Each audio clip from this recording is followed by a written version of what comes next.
I think the gold price over the course of a decade will do well, but gold went too far too fast.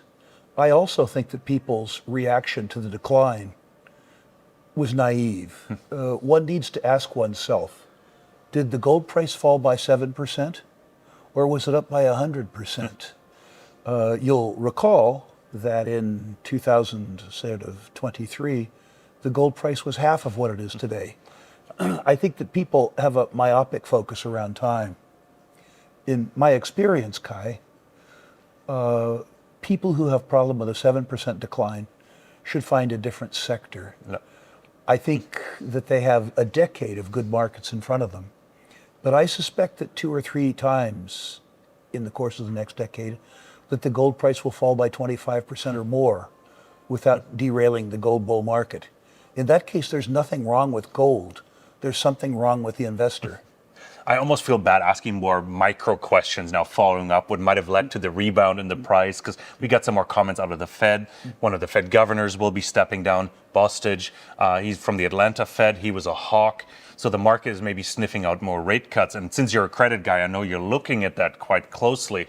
What is your opinion on that? Had that any influence? A rate cut will be catastrophic for America, wonderful for gold. A rate cut will signal, if it occurs, that U.S. society politically has lost any interest in defending the integrity of the U.S. dollar. I mean, we could talk about real interest rates, but that would be a long discussion. Suffice it to say that the U.S. economy doesn't need a rate cut, although the U.S. Fed may as a consequence of servicing the U.S. debt.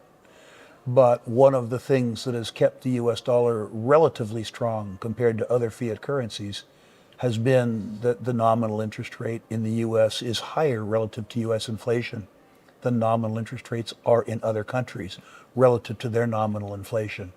A real policy of rate cutting by the Fed would signal to the world, as I say, that U.S. society doesn't care any longer about defending the integrity of the U.S. dollar. From a historical perspective, we saw this in 1975. At the beginning of that period, the U.S. tightened the interest rate, concerned about inflation. The gold price tanked, it fell by 50%. When the U.S. Fed lost its nerve at the end of 1975, the gold price went on a tear, an absolute tear. And I mean, as a gold holder, that's not unwelcome. But for the rest of one's life, that's a bad thing. You just said something interesting. You threw the Fed and the Treasury sort of in the same sentence, the same bucket. Shouldn't they be independent from each other? They should be, but that ignores the reality. The Fed is alleged to be independent, except that the executive appoints the head of the Fed. I am, as you know, Kai, I've just started a bank, and I have a lot of experience with the lower levels of the Fed. And the lower levels of the Fed, the employees that I've dealt with, believe that the Fed is the only agency of the U.S. government that is concerned with defending the integrity of the U.S. dollar. They believe that they're alone against Congress and the executive. The top of the Fed, who I don't know, I know a couple of ex-governors, but I don't know the current people, seem to be much more political. No, it's the European market in general, and Germany, or German-speaking market. I throw Switzerland in there as well.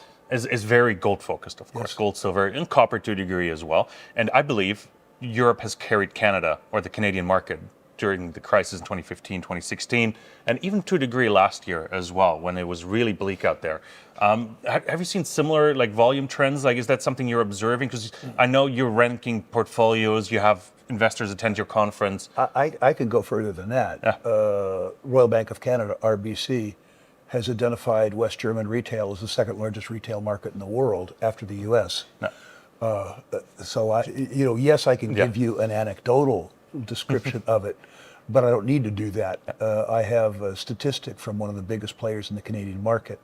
I also know that the higher quality Canadian financial groups, groups like the Lundin family, Ross Beatty, the Dundee people who I've known for a very long time, have placed a premium on communicating with the West German investor, which would suggest that what you say is true.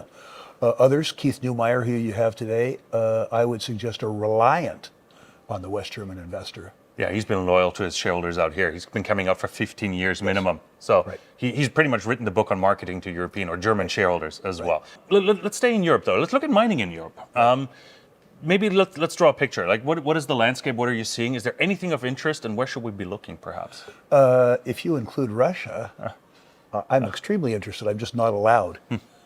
Russia has been extremely good to me in my life. 23 years that were very good, and then 1 year that was extraordinarily bad. If I'm ever allowed back, I'll go back with both feet. I would say for myself as an investor that the part of Europe that's most attractive to me in exploration is Fennoscandia, because those countries still believe that mining is an important part of their economic development. The rest of Europe is harder. I would have a sense of humor for exploring the Iberian pyrite belt, but the permitting regime in Spain and Portugal, in terms of local opposition, is still very, very, very strong. Isn't that separate north-south? Isn't that different wherever you are? Like regional? Well, I think it is, to use very poor English, worse and worser. I had some success with Rio Narcea in the extreme northern part of the belt up in Asturias. That was 30 years ago, after the coal industry had declined, and there was local interest in jobs, but I wouldn't want to re-permit that mine today. Fair enough. I'm quite attracted to the Balkans as well. As you know, Kai, I was a founding shareholder of Reservoir Minerals, who made a wonderful discovery at Bor in Serbia. And while Serbia was a challenging jurisdiction, it wasn't a challenging jurisdiction because it was anti-mining. It was a challenging jurisdiction because they didn't have the regulatory capacity and capability. In fact, at Southern European Exploration, now EMX, we had a London law firm draw up a draft mining code for Serbia, and we gave it to the country as a gift because they didn't have one. Yeah. Now, they didn't keep it, but they kept big parts of it. So I'm attracted to Southeastern Europe as an exploration destination. I'm attracted geologically to the whole Carpathian Arch. Right. What we think of as classical Europe, France, Germany, I wouldn't want to be involved in exploration in that terrain. No, absolutely. Let's talk about mining finance as well. Like, let's use that opportunity to talk about it a little bit as well. You've been really, really active. Although you've been telling me in a recent interview, it wasn't in New Orleans, but I think it was the one previously, that companies are starting to reject your money. They reject my equity. Yeah. Let's face it, the juniors in particular prefer dumb money. The financings, well, first of all, the spate of financings that's happened recently suggests to me, when a company does a financing, they're telling you that your cash is worth more than their shares. They're accepting dilution in return for taking cash. Their argument, of course, is that with the fresh cash, they can make everybody's share worth more. But what they're suggesting is that the cash is worth more than their shares. If you have a circumstance where more people are issuing shares than buying them back, the managements as a whole are telling you that the market is at least fairly priced. When they say that they're undercapitalized, the terms in the financings suggest differently. There are no big discounts to market, and nobody's offering warrants. It was not uncommon in a real bear market, 1988, 1989, 1990, 1991. It was not uncommon to get a 5-year warrant in those markets. In today's markets, most of the managers can't spell warrant. The consequence of that is that I'm frozen out of most private placements because of the terms. The idea that I would subscribe to a private placement and receive restricted shares without a warrant doesn't seem smart to me. What about life financings? Let's throw that in there. Is that an option for you? Which? Life financings? Those are the ones that come out with the 4-month hold. Only 10% of the market cap can be raised. There are limitations to it, but it's without the hold period at least. Yeah, Not even sure if you have access to it. I mean, I have access. I have access to that in Canada, but I have access to that university in Australia. Yeah. In Australia, on a gold card placement, which is to say a placement with over $500,000 in subscription, I'm free trading from day one. Perfect. and that's not unattractive. But I do need to say that increasingly, when I see a company that I know is going to need money in the next 6 months, it used to be that I would go and offer them a financing with a warrant, and then they would go to a Canadian dealer and say, "Here's the bottom line. I have Rick here. Can you beat him?" Right. So what I'm more inclined to do now is support the stock before the financing, knowing that the company wants to trade the stock up, bid the stock up to get the financing done. When they announce the financing, I'll sell some portion of my stock into the financing and clip it. You have to be mature enough to take what the market is willing to give you. The market is likely unwilling to adapt themselves to what you're willing to do. How far down the food chain do you have to go these days to find value? I am going very far down the food chain now. As you know, Kai, about 5 weeks ago, I sold 25% of my junior positions.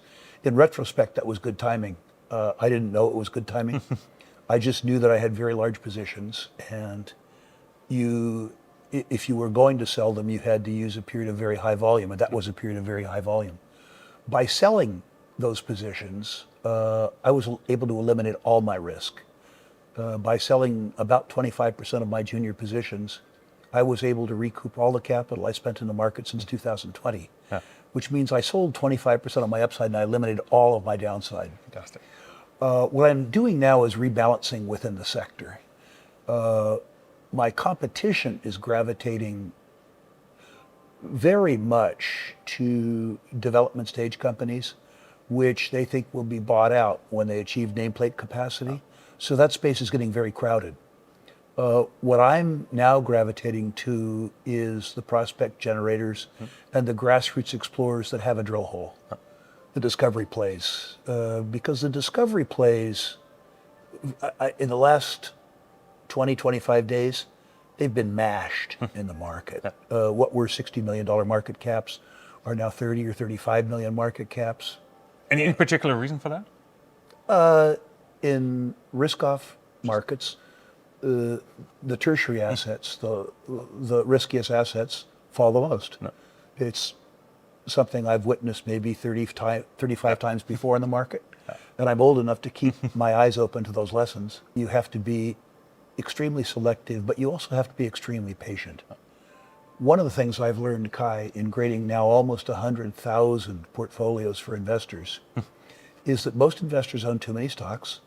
They don't know the stocks that they own well enough.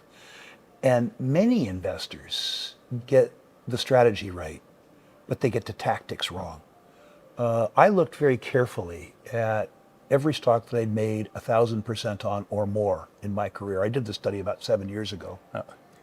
But I learned some very interesting things by doing that. I learned that the average 10-bagger took me 5 or 6 years to achieve. It didn't occur in 3 months. And the average 10-bagger, at least once during the point in time I held it, exposed me to a 50% or greater share price decline. Where I really made money is where I had enough courage of my convictions that when the stock fell by 50%, rather than selling it, I bought a lot more. And so I think that investors need to own fewer stocks. They need to have an opinion as to value and future value, rather than focus slavishly on price. And then they need the courage of their conviction. They need persistence and tenacity.